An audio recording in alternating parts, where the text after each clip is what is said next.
18வது கணக்கு 2 - 1 0 1 0 -3 + 4 × A transpose = -1 -8 -10 1 2 +1 +2 -5 +9 +22 +15 எனில் எனுமாறு உள்ள A என்ற அணியை காண்கன்னு கொடுத்துறாங்க. அப்போது ஏதோ ஒரு அணி கூட A டிரான்ஸ்போஸை பெருக்குனா இந்த அணி கூட A டிரான்ஸ்போஸை பெருக்குனா இது கிடைக்குன்னு சொல்லிட்டாங்க. அப்போ எப்போ பெருக்கல் நமக்கு கரெக்டாக இருக்குன்னு பாருங்கள். கண்டிஷன் என்னம்மா, இந்த இரண்டு அணிகளினுடைய வரிசையை பார்க்கணும். அப்போ எத்தனை நிறை இருக்குது? இங்கே 3/2 இருக்கா? அப்போ இந்த அணியினுடைய வரிசை ஏ டிரான்ஸ்போஸனுடைய வரிசை எப்படி இருக்கணும்னா, இங்கே 2 இருந்துச்சுன்னா இங்கே என்ன இருக்கணும்? 2 தான் இருக்கணும். Into question mark. இப்போ இங்கே பார்க்கலாம் எத்தனை நிறை இருக்குது? 3 நிறை. எத்தனை நிரல்? 3 நிரல் இருக்குது.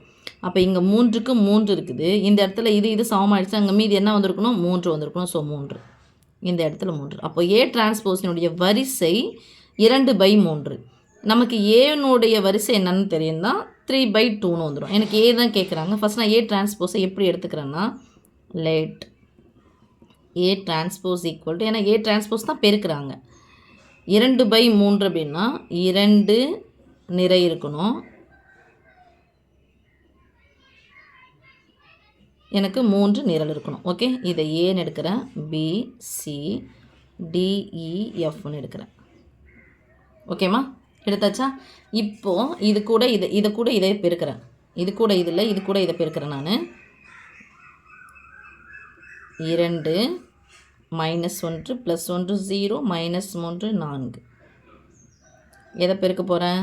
ஏ B C D E F equal என்ன வருது எனக்கு? -1 -8 -10. சாரி, அவங்களே கொடுத்துருக்காங்க. 1 2 -5 +9 +22 +15. இப்போ பெருக்கலாம். 2 × A 2A ODD என்ன D -D. ஓகே, முதல் உறுப்பு. அடுத்து இரண்டாவது உறுப்பு 2 × B 2B +4E -4EE. அடுத்து 3 2 × C 2C OF F -F. இங்கே அடுத்தது ORAA இது 0. ஓகே, அடுத்து ORBB +0 ORCC +0. அடுத்தது 3 × A 3A -3A +4 × D 4D -3B +4E -3C +4F equal to -1 -8 -10 1 2 -5 +9 +22 +15. இப்போ இந்த அணியும் சமம்னு சொல்லியாச்சு. முதல் உறுப்பு = இது ஈக்குவல் டு இது ஈக்குவல் டு இது ஈக்குவல் டு இது இது. இப்போ என்னென்னா, ஏ பாருங்கள் 0 கூட்டினா அது தான் கிடைக்கும். தி சிம்ப்ளைஸ் ஃபஸ்ட்டு ஏ போட்டுக்கிறேன். ஏ ஈக்குவல் டு ஏ கூட 0 கூட்டினா அதுதான் முதல் உறுப்புனா அது ஏ. பி கூட 0 கூட்டினா பி தான் ரெண்டாவது உறுப்புனா இருக்குது 2. சி கூட 0 கூட்டினா சி தான் கிடைக்கும். அதுக்கு பதிலாக என்ன இருக்குது? சமம் 3 5 இருக்குது. வேறு என்ன பாருங்கள், ஏவும் பியும் சியும் கிடச்சிச்சு. இப்போ ஏவை வச்சு டியை கண்டுபிடிக்கலாம், பியை வச்சு ஈயை கண்டுபிடிக்கலாம், சியை வச்சு எஃப்பை கண்டுபிடிக்கலாம். இப்போ எடுத்துக்கலாமா? ஸோ 2 × A - D = முதல் உறுப்புனாப்பா -1. 2 × B -E = -8 -8. 2 × C - F = -10. இப்போ இதை அப்ளை பண்ணி போடலாம். ரெண்டாவது பெருக்கல் வாய்ப்பாடு O2 -D = -1. 2 4 -E = -8.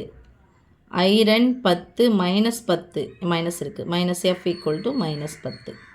ஓகே, இப்போ எனக்கு டீனுடைய மதிப்பு ப்ளஸில் வேணும். -D சமக்குறிக்கு அந்த பக்கமாக போனால் +Dயாக மாறிடும். -1 சமக்குறிக்கு இந்த பக்கம் வந்தால் +1ஆக மாறும். -Eயாக இருக்குது, எனக்கு +E தான் தேவை. -E சமக்குறிக்கு அந்த பக்கமாக போனால் +E. -8 சமக்குறிக்கு இந்த பக்கம் வந்தால் +8. -F இருக்குது, -F சமக்குறிக்கு அந்த பக்கம் போனால் +F. -10 இந்த பக்கம் வந்துச்சுன்னா +10. This implies D சமக்குறிக்கு ஒரு பக்கம் D இருக்குது. ஒரு 2 1 கூட்டினா 3. ஆன்சரை மட்டும் நம்ம என்ன பண்ணோம் சாமி? கட்டம் கட்டிக்கலாம். இங்கே இ அந்த பக்கம் போயிடுச்சு, சமக்குறிக்கு ஒரு பக்கம் இ இருக்குது, 8 4 கூட்டினா 12. எஃப் ஒரு பக்கம் போயிடுச்சு, +10 -10 என்ன ஆகிடும்? 0 ஆகிடும். therefore A ஈக்குவல் டு, நான் ஏ டிரான்ஸ்போஸ் தான் நான் எடுத்தேன். இப்போ ஏ ஈக்குவல் டு போடலாமா? ஏபிசி இப்படி இருக்குது, நான் என்ன பண்ணுறேன், இப்படி எழுதுகிறேன். ABC DEF that is equal to ABC, ஏனுடைய வேல்யூ 1 2 -5 +3 +12 0. இதுதான் வந்து தேவையான ஆன்சர். ஓகே.